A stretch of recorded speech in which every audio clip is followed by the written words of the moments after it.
Everybody, Brian here. In this video I want to show you this car down here. So this is, well, I think it's a little bit unusual, maybe it's not. Most of the Mazdas that normally get traded into us were a 2.2 diesel, and this one's a bit rare. It's a 2-litre petrol. In this video I'm going to show you around the features on the outside and the inside of the car. We'll go for a quick drive in the car as well. But one thing on these, right, it's a really nice car, but as a bigger kind of 2.2 diesel engine that traditionally, well, a lot of them were, it probably wasn't suitable. So there's probably a lot of people that looked at these cars and kind of went, yeah, I'd like to get one of them.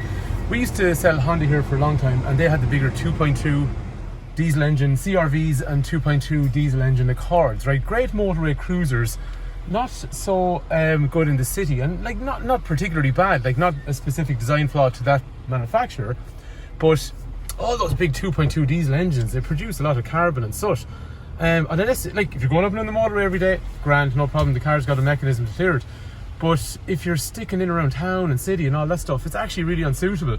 So there's probably people that wanted to buy something like this, but you know, they wouldn't do the driving, they weren't getting down the motorway. They could be stuck in Dublin or wherever they live in an urban setting for, you know, weeks on end. And again, just referring to Honda, because we used to do Honda had a 2-litre petrol that was in the UK, but they never brought it to Ireland. So for a lot of people, the CRV with the bigger diesel engine was never going to work. And I just assumed Mazda would be the same, because most of these I've really seen are 2.2 diesels. This one is a 2-litre petrol. So for somebody that's living in an urban built-up area, this, if you're definitely buying a CX5 and you don't get out on the motorway much, it has to be the 2-litre petrol. One thing I really like about Mazdas is, and they remind me of Honda as well, say for example you want a car that's kind of something a little bit different than what everyone else has. So like, you know, Hyundai, Kia, all those manufacturers, super great cars, really popular. You can see why people buy them. But sometimes someone wants kind of something that maybe not everyone else has in the estate where they live or whatever. So Honda kind of catered for that market and Mazda did, but in a way that sort of felt a bit more upmarket. Now, okay, to be fair, you can buy an Audi or a BMW, you know, those kind of brands, Mercedes, and they are, you know, premium brands. And I'm not saying a Mazda or Honda or whatever is a premium brand, but it kind of gives you that feeling. And to be fair, some of those premium brand cars, like, they're really nice, but they're absolutely everywhere, so they are. So that's what I like about these, something a bit different. The reason I say it kind of gives you like a premium brand feel is more because kind of the level of equipment you get on the car, and the design as well. Like, it's a really smart looking car. Like, if you look at the front of this car, it's really nice. So in here they have these lovely daytime running lights, nice xenon or LED, I presume that's xenon, headlight in through there. So it looks like it's really nice light, but it's really upmarket and classy looking. The front fog lights are also an LED, but like, see the big snout on the front of it? Like, they don't have to make a car that looks like that. If anything, it probably looks nearly unaerodynamic. I'm sure it is very aerodynamic because Mazda are very nerdy in how they make cars. But like, the level of design, like, see the way that chrome flows down in along here, like, that is an off, like, okay, you're driving along and something like that drives up behind you, like, that is a really sharp looking vehicle with a big grille and just the profile on the front end of the car. Very cool. The wheels I really like as well. So they're actually like a 19-inch wheel, so that's a big wheel, fills up the arches. So when you stand back from the car, you know, and sometimes you look in cars, especially in SUVs, the wheels look a little bit small, but on this they fill up the arch as well, and it's a nice kind of chunky design on the wheel as well, and it's a nice kind of shadow chrome sort of finish. So rather than being a general silver, you know, it's shiny and reflective and stuff, not a diamond cut, but just a really nice kind of shade. Looks really nice. Small bit of chrome along here, tinted glass along there, looks well, but it's obviously practical for young kids and stuff. Same thing with the taillights. Look at the level of detail in these LEDs on the taillight. Again, from the rear, a nice sloping, sleek looking car, and this is something I love.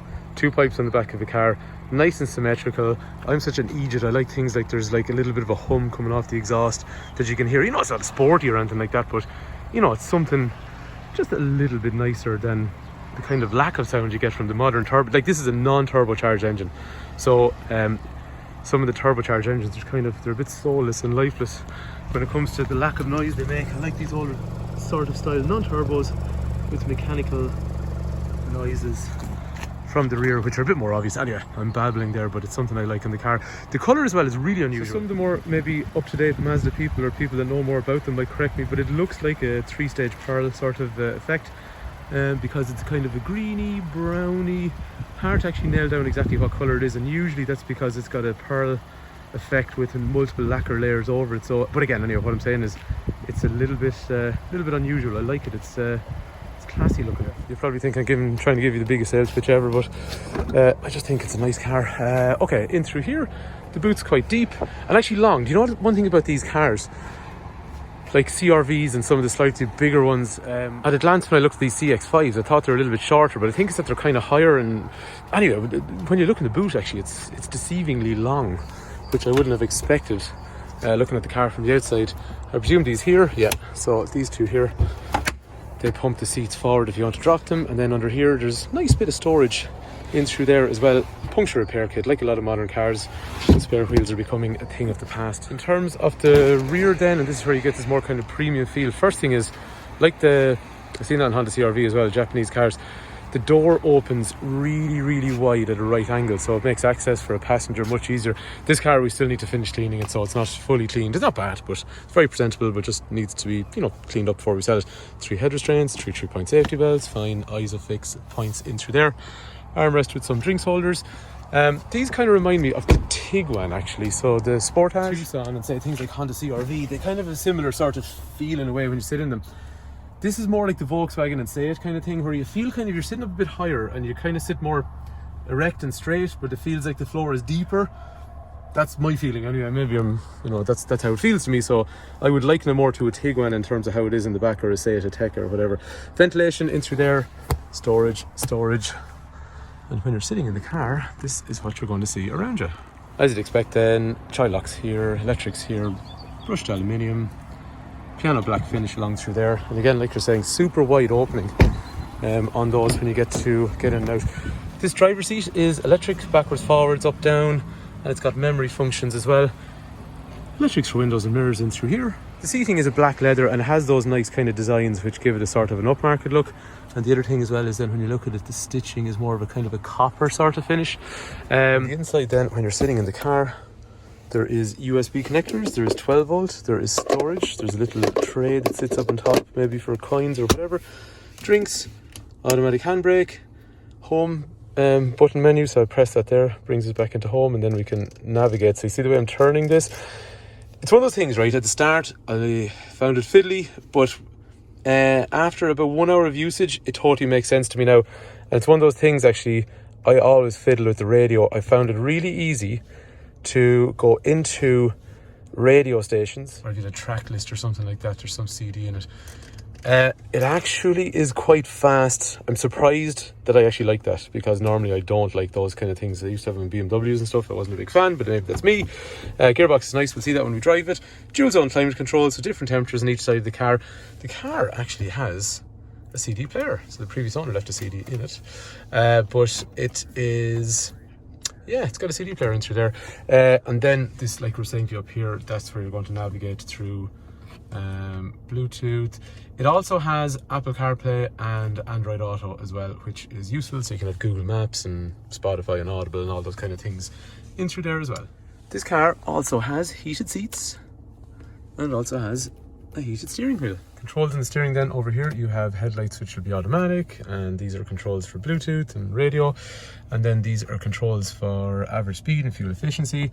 The clocks are big, they're nice and white, big rev counter over here, speedo, and then trip information is displayed in here over there.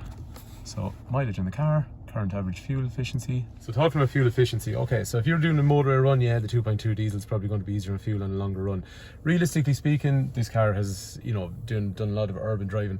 A normal person in one of these cars, I would be expecting them to average between 7 and 8 litres per 100 kilometres.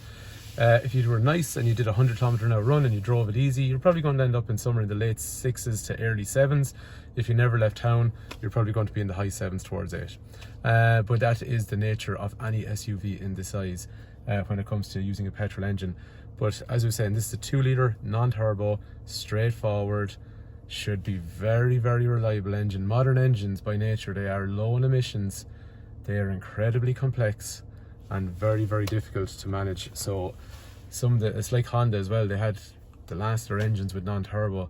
They don't seem to give any trouble, and kind of it's very, very important in my eyes these days. Of course, that's not to say you can never tell someone their car is absolutely never going to break down, but you just look at the probabilities. The less stuff, the more straightforward, better chance of reliability long term if you're keeping the car 4 or 5 years. Nice tweeter up through there, speakers down through there, and then they're the same in the back as well. Speakers are located down in the door. Anyway, let's go for a quick drive. So like we're saying, this is a 2-litre petrol, so about 163 horsepower, so decent power. Now, okay, to be fair, a 150 horsepower diesel will feel more torquey, but I tell you, do you know what? If you haven't driven a petrol car for a while, in an SUV like that, it's much sweeter, it's quieter, it's crisper.